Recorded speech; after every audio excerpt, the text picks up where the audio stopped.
Shalom a todos. Muchas gracias por acompañarnos en el estudio bíblico de hoy. Comencemos con una oración. Amado Padre Celestial, te agradecemos mucho por traernos hoy ante tu palabra al estudiar tus 10 mandamientos, especialmente el séptimo mandamiento. Padre, queremos conocerte a ti, quien nos das la ley para la vida eterna. Queremos conocerte de manera profunda, íntima y personal. Por eso, te rogamos que en este momento concedas un corazón indiviso que pueda centrarse solo en ti y que abra nuestros ojos con la plenitud del Espíritu Santo. Todo esto lo pedimos por el precioso nombre de nuestro Salvador, Jesucristo, en acción de gracias. Amén. Hoy tengo que compartir la gracia con ustedes a través del estudio bíblico titulado Matrimonio Santificado. Esta historia se basa en el séptimo libro de la serie Historia de la Redención. Ahora estamos estudiando el séptimo mandamiento, y esta es la segunda sesión desde la última vez. Así que, el séptimo mandamiento, que dice no cometerás adulterio, aparece en Éxodo, capítulo 20, versículo 14, y también en Deuteronomio, capítulo 5, versículo 18, donde Moisés reitera los 10 mandamientos, justo antes de entrar a Canaán. La vez pasada estudiamos la exégesis. Entonces, hay dos partes en la exégesis del séptimo mandamiento. La primera definición que examinamos fue la de la pareja primordial. Bien, el séptimo mandamiento dice, no cometerás adulterio. Y es un mandamiento importante que preserva la santidad de la familia creada por Dios. Y todo comenzó con esta pareja primordial. Y en segundo lugar, hoy vamos a examinar la definición de adulterio, que destruye el matrimonio santificado. Entonces, la vez pasada examinamos al esposo y la esposa originales, la pareja primordial, y vimos cómo Dios estableció la familia como un pilar fundamental de su reino. Por lo tanto, el séptimo mandamiento nos enseña esta dignidad de la familia, comenzando desde el matrimonio. Y como la familia es esta unidad básica de la comunidad del pacto, la familia debe ser santa. Para que una sociedad o incluso una nación sea santa. Y vemos que la base de todo esto es la santidad de la pareja. Por lo tanto, la consagración de la familia realmente depende de la santidad de la pareja en el matrimonio. Y por eso, si hay adulterio, este adulterio puede derrumbar toda la estructura. Y es un veneno potente que destruye instantáneamente a una familia, y no solo a la familia, sino también a la nación que Dios ha establecido. Entonces, para entender realmente esto, la gravedad de este pecado de adulterio, primero debemos comprender verdaderamente la definición del verdadero matrimonio o de la pareja primordial. Así que, la vez pasada, examinamos a esta pareja primordial como uno solo, un esposo y una esposa que comparten una relación irrompible en carne y sangre. Y todas las naciones e individuos que viven hoy son descendientes de esta pareja consagrada por Dios, Adán y Eva. Y vemos en Génesis 2, versículo 24, que ellos se unieron como esposo y esposa, y se convirtieron en una sola carne. Y basándonos en esto, vimos cómo esta relación es más cercana y fuerte que incluso la relación entre padres e hijos. Y por eso, el cónyuge es el pariente más cercano que uno tiene. Y por lo tanto, la relación matrimonial es la relación más compacta y unida de todas las que existen aquí en la tierra. La segunda característica sobre la pareja primordial es que el esposo y la esposa no son dos, sino uno solo. Entonces, en el matrimonio, el hombre y la mujer se unen y se convierten en una sola carne, como vemos en Génesis, capítulo 2, versículo 24, y también en el Nuevo Testamento, Efesios, capítulo 5, versículo 31. Así que, muy interesante, una persona real, en el sentido bíblico, no puede ser solo una mujer o solo un hombre. Por lo tanto, cuando un hombre y una mujer se convierten en una sola carne, se convierten en una sola persona ante los ojos de Dios. Esto significa que lo que hace el esposo es lo que la esposa está haciendo desde la perspectiva de Dios, y cualquier cosa que haga la esposa es lo que el esposo está haciendo ante los ojos de Dios. Bien, y la tercera parte sobre la pareja primordial es que ambos están desnudos, pero no sienten vergüenza. Eso tiene que ver con la intimidad en esta relación. También examinamos brevemente que la vergüenza es algo antinatural. No es algo natural. Y es un estado mental muy inestable que ocurre cuando alguien pierde la santidad. ¿Cómo perdemos la santidad? Olvidando la palabra de Dios y pecando. Así que cuando la mujer se separó del esposo y empezó a escuchar, no la voz de su esposo, sino la de la serpiente. Ahí fue cuando el matrimonio se rompió. Y la desnudez que existía antes en su relación y no causaba ningún problema, de repente se volvió un problema y sintieron vergüenza. Así que, basándonos en la comprensión de esta verdadera definición de la pareja primordial, vimos la hora pasada como la administración de la historia redentora de Dios en realidad se cumple a través de nada menos que matrimonios santificados. Así que hoy vamos a ver qué es el adulterio que destruye el matrimonio santificado. Y, por supuesto, esta definición de adulterio en sí misma es muy desagradable y es algo que la gente quiere evitar discutir. Pero oro para que, por la gracia de Dios, hoy podamos mirar el corazón de Dios al examinar lo que realmente es el adulterio. Entonces, el adulterio se refiere a una relación extramarital, ¿verdad? Esta relación que ocurre fuera del matrimonio, y también una relación sexual con una persona que no es el cónyuge. En otras palabras, ser infiel al cónyuge. Como vimos en esta estructura antes, el adulterio separa un cuerpo que se ha hecho uno solo, ¿verdad? Así que destruye una familia y derrumba el fundamento del reino de Dios. Esta parte es muy crítica para que todo esto se mantenga. Por lo tanto, cuando el adulterio entra con este pecado tan grave, destruye el pacto hecho con Dios, quien estableció la familia, ¿verdad? Así que podemos ver que la fidelidad y la pureza en el matrimonio son mucho más importantes que cualquier otra cosa. La fidelidad es más valiosa que la vida misma, porque la fe rota destruye la vida y profana la santidad de la familia. Toda la vida comienza en una familia, ya sabes, cuando un hombre y una mujer se unen y tienen una nueva vida, ¿verdad? Y por lo tanto, una familia con la fe quebrantada no puede ni dar a los buenos hijos, ni educar adecuadamente a los hijos. Y la palabra de Dios, que es la vida misma. Así que hay dos palabras para adulterio en hebreo, y sabemos que la primera palabra es maf. La otra palabra es sana. Ahora, sana se refiere a todo tipo de relaciones sexuales inapropiadas. Pero la palabra para adulterio tanto en Éxodo 20, versículo 14, como en Deuteronomio 5, versículo 18, no es esta sana. En realidad, es esta palabra naf. Ahora, la Biblia usa esta palabra naf con dos significados. Veamos cuáles son. Primero que nada, está el término general de adulterio, como vimos antes, las relaciones sexuales fuera del matrimonio. Ok, pero la segunda definición es algo un poco diferente. Pero para esta primera definición, vamos a notar Proverbios, este versículo. Dice que el que comete adulterio con la mujer carece de entendimiento.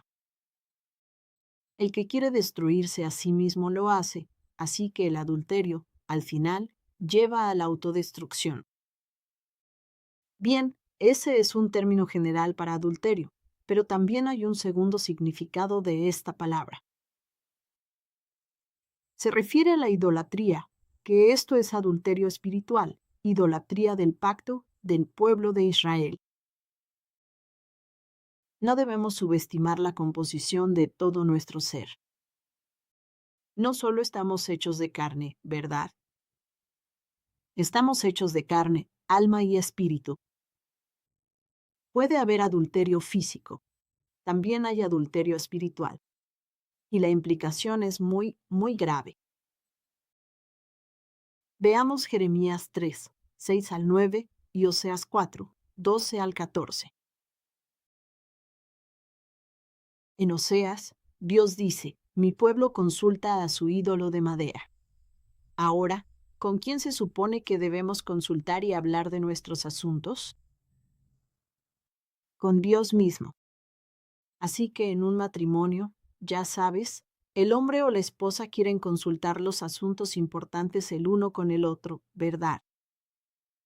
Pero aquí Dios está diciendo, mi pueblo está consultando sus problemas con este ídolo de madera que está muerto, ni siquiera se mueve, y es hecho por humanos, ¿verdad?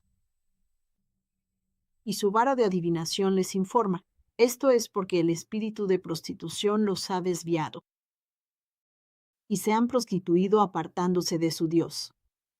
Entonces, ¿cuál es la definición de prostitución espiritual? ¿Basado en qué? Este versículo dice que es apartarse de nuestro Dios, así que la gente con entendimiento está arruinada. Y Jeremías capítulo 3, versículos 6 al 9 dice, el Señor me dijo en los días de Josías, el rey, ¿has visto lo que hizo Israel, la infiel? Ahora, Israel aquí se refiere al reino del norte de Israel, la nación misma. Así que esto es lo que Dios está diciendo acerca de la nación de Israel. Ella subió a toda colina alta y debajo de todo árbol frondoso, y allí se prostituyó. Y pensé, después de que haya hecho todas estas cosas, volverá a mí. Pero no volvió, y su hermana amada, Judá, lo vio. Aquí, Judá se refiere al reino del sur de Judá. Entonces, vi que por todos los adulterios de la infiel Israel, el reino del norte la había echado y le había dado carta de divorcio. Y por eso, el reino del norte de Israel fue destruido, ¿verdad? Por los asirios. Sin embargo, incluso después de ver la destrucción del reino del norte de Israel, su hermana traicionera, el reino del sur de Judá, no tuvo temor, sino que también fue y se prostituyó. Por la liviandad de su prostitución, contaminó la tierra y cometió adulterio con piedras y árboles. Esto fue bastante profundo. A menudo hablamos sobre qué contamina este mundo en el que vivimos. Pero desde la perspectiva de Dios, ¿qué es lo que más le importa a Él? O lo que causa contaminación en nuestro entorno es nuestra prostitución contra Dios. O cuando le damos la espalda. Y podemos ver que esto realmente sucede en el incidente del becerro de oro. Así que en Éxodo 32, versículo 6, vemos cuando Moisés recibe las 2 tablas de piedra en el monte Sinaí.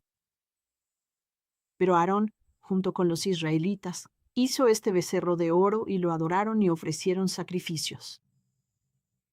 Y este versículo, Éxodo 32, versículo 6, describe la escena como los israelitas cometiendo adulterio.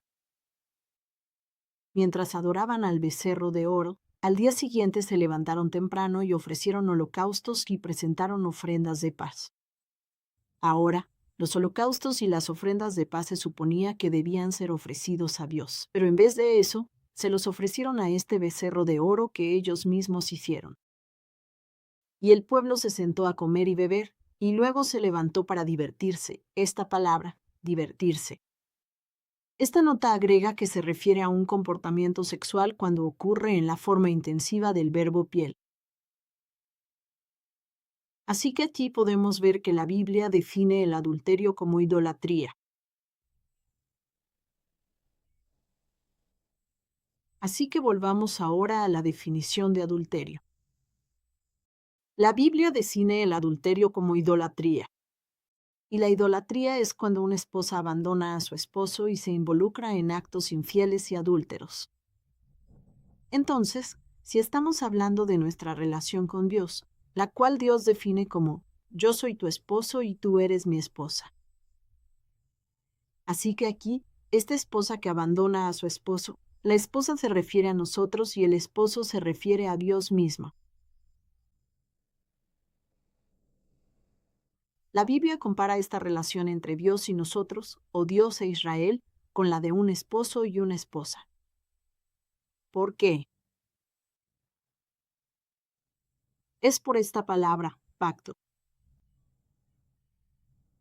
Es porque la relación de pacto es muy íntima, noble y sagrada, y muy personal, igual que el matrimonio. Y la primera escena oficial de matrimonio, o la escena de establecimiento de un pacto en la Biblia, es donde, sí, en el monte Sinaí es donde se hizo el primer pacto, y este pacto se hizo con sangre. Éxodo capítulo 24, versículo 8 dice que Moisés tomó la sangre y la roció sobre el pueblo y dijo, He aquí la sangre del pacto que el Señor ha hecho con ustedes. De acuerdo con todas estas palabras. Bien, ¿saben cómo? En el matrimonio, también hacemos este juramento. ¿Ves? Este pacto entre Dios y el pueblo se hizo con sangre. Ahora, la sangre es un símbolo de vida, verdad, y también en nuestro matrimonio. Hacemos este juramento, ¿verdad? Hasta que la muerte nos separe. Así que sí. ¿Te puedes imaginar qué tan fuerte es nuestro juramento con Dios? ¿Verdad? Si los seres humanos hacen un pacto entre sí a través del matrimonio hasta que la muerte los separe, ¿te imaginas qué tan fuerte es nuestro pacto con Dios? ¿Verdad? Ni siquiera la muerte puede separarnos, así que hice este diagrama sobre nuestra relación con Dios. Nuestro pacto con Dios es así, por la sangre del pacto. Así que había un pacto entre Dios, que está representado por su palabra en el libro del pacto, y el pueblo de Dios. Y este pacto es igual que el matrimonio, porque ahora el pueblo ha entrado en pacto con Dios y ha entrado en una relación muy íntima, noble, sagrada y personal con Dios. ¿Se trata solo de los antiguos israelitas y de Dios? No. Recordemos que también estamos en el mismo pacto con Jesús. Se trataba del antiguo primer pacto, ¿verdad? Y hecho con sangre de macho cabrío o con sangre de toro. ¿Hasta dónde más con la sangre del mismo Dios? Seamos eficaces en nuestra relación de pacto con Él. Veamos esto, Lucas capítulo 22, versículo 20. Por la sangre de Jesús, hemos entrado en un nuevo pacto, y Lucas capítulo 22, versículo 20 dice de la misma manera. Jesús tomó la copa después de haber cenado, diciendo, Esta copa, que es derramada por ustedes, es el nuevo pacto en mi sangre. Así que, si Israel adoraba un ídolo, en otras palabras, le daban la espalda a Dios y adoraban a otra cosa, eso es un acto de adulterio contra Dios, quien es su esposo. Y vemos esto en varios lugares de la Biblia. En Ezequiel 16, versículo 8, aquí se muestra cómo Dios hizo un pacto con Israel. Entonces pasé junto a ti y te vi, y he aquí que era el tiempo del amor. Así que extendí mi manto sobre ti y cubrí tu desnudez. También te juré y entré en pacto contigo para que fueras mía, declara el Señor. ¿Qué tan asombroso es esto? Este pacto es una relación tan íntima, tan personal con Dios. Ahora nos volvemos de Dios. Eso es lo que Dios dice, ¿verdad? Sin embargo, unos versículos más adelante, dice, pero confiaste en tu belleza y te prostituiste por tu fama, y derramaste tus prostituciones sobre todo el que pasaba y estuviera dispuesto. También en Isaías, capítulo 54, versículo 5, Dios se presenta diciendo: Yo soy tu esposo, yo soy tu hacedor, cuyo nombre es el Señor, Yahvé de los ejércitos, y tu Redentor es santo, el Santo de Israel, quien es llamado el Dios de toda la tierra. Este Dios todopoderoso nos está llamando como somos, su novia, ¿verdad? Sin embargo, en Isaías 57, versículo 3, dice: Pero acérquense aquí, hijos de una hechicera, descendencia de un adúltero y una prostituta. En muchos lugares de la Biblia vemos esta expresión, prostituirse con sus dioses, en los siguientes versículos. Así que hoy vamos a ver Éxodo capítulo 34 y Ezequiel capítulo 6, versículo 9. Éxodo 34, 15 a 16 dice: De lo contrario, podrías hacer un pacto con quien, no con Dios, sino con los habitantes de la tierra. Y ellos se prostituirían con sus dioses y sacrificarían con tu Dios, y alguien podría invitarte a comer de su sacrificio. Entonces hoy, ¿con quién estamos haciendo pacto? Reflexionemos realmente sobre nosotros mismos, ¿verdad? Y podrías tomar algunas de sus hijas para tus hijos. Esto ahora es el matrimonio de nuestros hijos. Y sus hijas podrían prostituirse con sus dioses y hacer que tus hijos también se prostituyan con sus dioses. Y este es nuestro matrimonio. Por eso el matrimonio de nuestros hijos es muy, muy importante. Así que Dios se lamenta. Cuánto le ha dolido nuestro adulterio contra él. Es mucho. Hasta el 6, versículo 9. Dios dice cuánto me han herido sus corazones adúlteros que se apartaron de mí y sus ojos que se prostituyen tras sus ídolos. ¿Quién es este Dios? ¿Este Dios que nos dio la ley? Él promete: voy a cuidar de ustedes y los guiaré en todo el camino. Este Dios que nos dio la ley quiere que lo conozcamos claramente. Este Dios que nos dio la ley no quiere que simplemente lo llamemos vagamente Padre sin realmente saber quién es en verdad. Él desea que lo conozcamos así como conocemos a nuestra madre y a nuestro padre, quienes nos dieron la vida físicamente.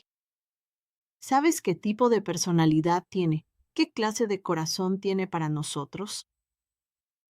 ¿Quién es este Dios y cuánto nos ama? Entonces, ¿cómo deberíamos amarlo nosotros a Él? Esta es la esencia de la razón por la cual Dios nos da una ley. Y Él define nuestra relación con Él como una relación, nada menos que este matrimonio entre esposo y esposa que es inseparable. Eso nos hará una sola carne con Él. Y no hay vergüenza entre nosotros, ¿verdad? Mira, Dios nos está llamando a una relación tan íntima con cada uno de nosotros. Y por eso la historia redentora comienza con este matrimonio santificado. Y esto impulsa todo el camino hasta el final, hasta la verdadera novia del Cordero, al final, la novia de Cristo.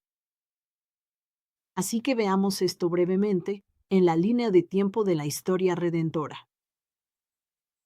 ¿Cuál es la verdadera pareja primordial que Dios está tratando de mostrarnos en el Antiguo Testamento? Comenzó con Adán y Eva en Génesis capítulo 2, versículo 24. Este es un versículo muy importante, así que lo vamos a leer de nuevo. Por esta razón, el hombre dejará a su padre y a su madre y se unirá a su esposa, y los dos serán una sola carne. Esto no ocurre solo en el Antiguo Testamento. En el Nuevo Testamento, el apóstol Pablo toma este versículo y lo explica de una manera profunda. Y en Efesios, capítulo 5, versículos 31 al 32, exactamente el mismo versículo. Él cita: por esta razón, el hombre dejará a su padre y a su madre y se unirá a su esposa, y los dos serán una sola carne. Y él explica que esto es un gran misterio. Este misterio es grande, pero yo hablo en referencia a Cristo y la Iglesia. Entonces, al final de cuentas, esta relación entre Adán y Eva, esta pareja primordial, ¿qué está prefigurando? Esta relación entre Cristo y su Iglesia. Y la historia de la redención avanza aún más hacia los últimos días. En los últimos días, en el último libro de la Biblia, el libro de Apocalipsis, vemos que esta novia aparece de nuevo. Y eso es en Apocalipsis, capítulo 12. El versículo 2 del capítulo 21 dice: y vi la ciudad santa, la nueva Jerusalén. Ahora, de repente, es un lugar, la nueva Jerusalén, una gran ciudad santa que desciende del cielo, de parte de Dios. Pero por favor, fíjense, preparada como una novia adornada para su esposo, como preparándose para una boda, ¿verdad?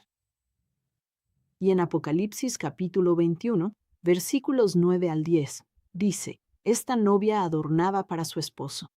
Esta ciudad santa, la nueva Jerusalén, es la novia del Cordero. Pero hermanos y hermanas, tenemos que saber que en los últimos días hay dos mujeres o dos lugares. Hay una novia del Cordero, pero por otro lado, también hay otra mujer, y esa es la gran ramera. Y vemos esto en Apocalipsis 17, versículo 1. Así que vamos a ver en realidad Apocalipsis capítulo 17, algunos versículos de ese capítulo. Entonces uno de los 7 ángeles que tenían las 7 copas vino y habló conmigo, diciendo: ven acá. Te mostraré el juicio de la gran ramera, que está sentada sobre muchas aguas, y luego explica quién es esta gran ramera. Y el siguiente versículo, en el versículo 5, y en su frente estaba escrito un nombre, un misterio. Como en Efesios capítulo 5, el apóstol Pablo dice: un misterio es grande. Entre Cristo y la Iglesia, ¿verdad? Se está refiriendo a la novia de Cristo. De nuevo, aquí, este es un gran misterio. Refiriéndose a esta gran ramera, dice: el nombre escrito en su frente es Babilonia la Grande, y ella es la madre de las rameras, ¿verdad? Y las abominaciones de la tierra. Y luego Apocalipsis. En Apocalipsis, capítulo 17, versículo 18, dice: esta mujer que viste es la gran ciudad, Babilonia, que reina con los reyes de esta tierra. Así que, para resumir esto de nuevo, en los últimos días, ¿ok? Vimos en Apocalipsis, capítulo 21, versículo 2. Hay una ciudad santa, la Nueva Jerusalén, esa es una ciudad, pero también hay otra gran ciudad, como vimos en Apocalipsis, capítulo 17, esta gran ciudad Babilonia. Y vimos que esta ciudad santa, la Nueva Jerusalén, es una novia adornada para su esposo, que es el Cordero. En contraste, esta gran ciudad, Babilonia, ¿qué tipo de mujer es? La madre de las rameras. Entonces, hermanos y hermanas, ¿de cuál ciudad seremos parte? ¿O cuál ciudad construiremos? Así que, regresando a Efesios capítulo 5, versículos 31 a 32, o el versículo central de nuestro estudio de hoy aquí, el apóstol Pablo dice: el misterio es grande. Pero hablo en referencia a Cristo y la Iglesia. Veamos el versículo anterior. Dice justo antes, arriba de Efesios, capítulo 5, versículos 31 a 32. Si vamos a los versículos 28 al 30, esto lo explica. Así también los esposos deben amar a sus propias esposas como a sus propios cuerpos. El que ama a su esposa se ama a sí mismo, porque nadie jamás ha odiado su propia carne, sino que la alimenta y la cuida.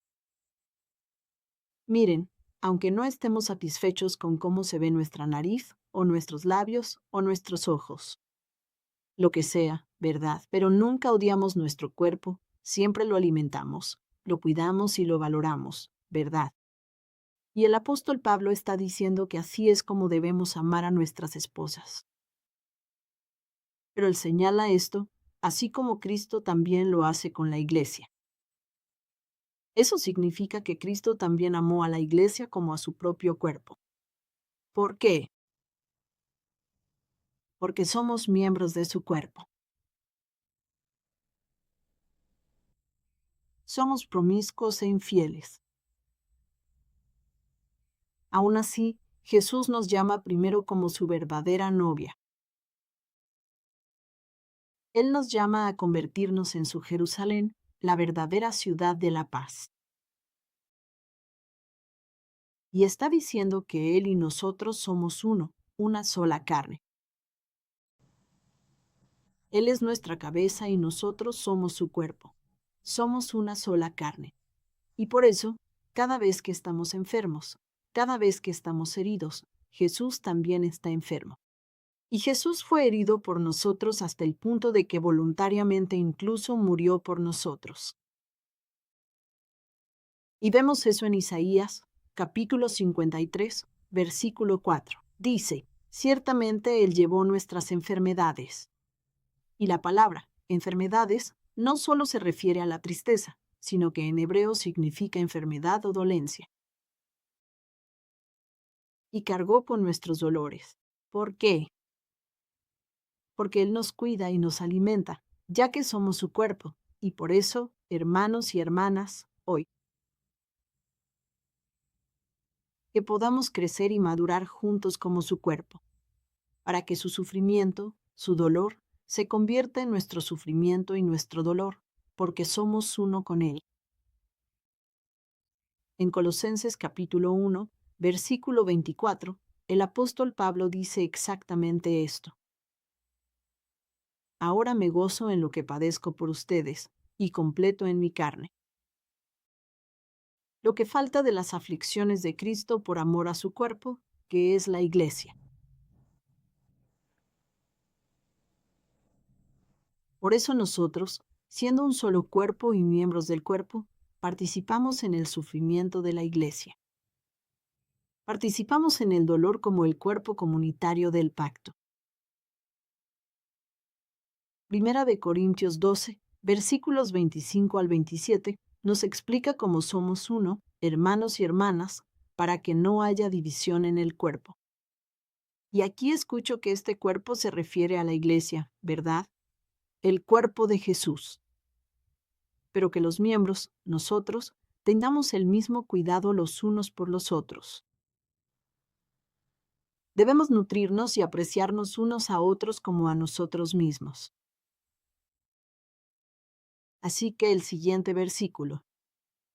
Y si un miembro sufre, todos los miembros sufren con él. Si un miembro es honrado, todos los miembros se alegran con él. Así que sufrimos juntos, nos alegramos juntos, somos sanados juntos, somos honrados juntos. Y dice, ahora ustedes son el cuerpo de Cristo y cada uno es miembro de él. Mientras Shiloh se acerca a la 23ª Asamblea General en septiembre, oremos por esta visión. La razón por la que existe Shiloh significa el que trae la paz. Así que, ¿qué tan maravilloso es nuestro nombre en relación con la Nueva Jerusalén, la ciudad de la paz, ¿verdad? Y al acercarnos a la Asamblea General, recordemos que hemos sido llamados para este propósito, para edificar el cuerpo de Jesucristo, el cuerpo orgánico, donde sufrimos juntos, nos alegramos juntos, sanamos juntos. Y recordemos que cuando nos santificamos, entonces realmente podemos ser santificados juntos como grupo. Y esa es la manera de edificar la Nueva Jerusalén, el lugar santo donde habita nuestro Dios. ¿De acuerdo? Y por esta razón, no solo debemos santificarnos a nosotros mismos, sino también santificar nuestro matrimonio y nuestro hogar, nuestros lugares de trabajo y cada parte de nuestro dominio que Dios nos ha dado. Así que, hermanos y hermanas, para concluir, ¿qué ciudad vamos a edificar? ¿Verdad? Recordemos que la santidad de nuestro matrimonio es sumamente valiosa, porque nosotros somos los bloques de construcción de la Iglesia o la novia de Jesucristo. En los últimos días, ¿verdad? Y por eso, cuando nos mantenemos puros y santos, entonces realmente podemos edificar un lugar santo donde habite nuestro Dios. Y podemos avanzar hacia la consumación, la historia redentora. Recuerden, somos una parte muy importante de la historia redentora porque juntos vamos a edificar la Nueva Jerusalén. Leamos este versículo. Efesios capítulo 2, versículos 21 y 22, en quien Jesús es la piedra angular. Todo el edificio, bien ensamblado, va creciendo para ser un templo santo en el Señor, en quien también ustedes son edificados juntamente. En una morada de Dios en el Espíritu, construyamos juntos la morada eterna de nuestro Dios y seamos adornados como la novia lista para su esposo. Amén. Así que en la próxima hora, vamos a profundizar en las leyes específicas sobre el adulterio de adultos. Ahora que tenemos esta base sobre las definiciones de la pareja primordial y la definición de adulterio, cerremos con una oración. Padre Dios, te damos gracias por bendecirnos para poder entender partes del séptimo mandamiento. No cometerás adulterio. Hoy examinamos la definición de adulterio. Pero sobre todo, nos dimos cuenta de que el séptimo mandamiento realmente nos llama la atención sobre nuestra relación contigo como esposo y esposa. Así que, Padre, mientras esperamos con ansias la promesa y el cumplimiento de la segunda venida y la nueva Jerusalén, Padre, oramos para que recordemos el amor de la redención de Cristo por nosotros. Oramos para que se encienda en nosotros su amor como un fuego ardiente, para que por su amor, por el poder de su palabra, podamos estar completamente separados de este mundo, que es como la gran Babilonia, la gran ramera, y ser santificados en nuestras vidas individuales y en nuestros matrimonios, para que, juntos, podamos ser edificados como la morada santa de nuestro Dios, y ser adornados como la novia del Cordero. Y también, querido Padre, tú eres nuestro Redentor y nuestro Sanador. Y en este momento, te presentamos a tu preciosa hija, Jessica. Nos aferramos a tu poder eterno de amor. Y nos has amado como a tu propio cuerpo, y has llevado todas nuestras enfermedades. Así que, Padre, te pedimos una vez más que recuerdes y sanes a tu preciosa hija Jessica y elimines el tumor de su cerebro. Por tu gracia, por favor bendice todo el procedimiento de su cirugía. Y también protege a su familia con el mayor cuidado. Y Padre, te damos gracias por ser siempre nuestro confidente, quien fielmente escucha nuestras oraciones. Oramos todo esto en el nombre de Jesús, nuestro esposo eterno. Amén.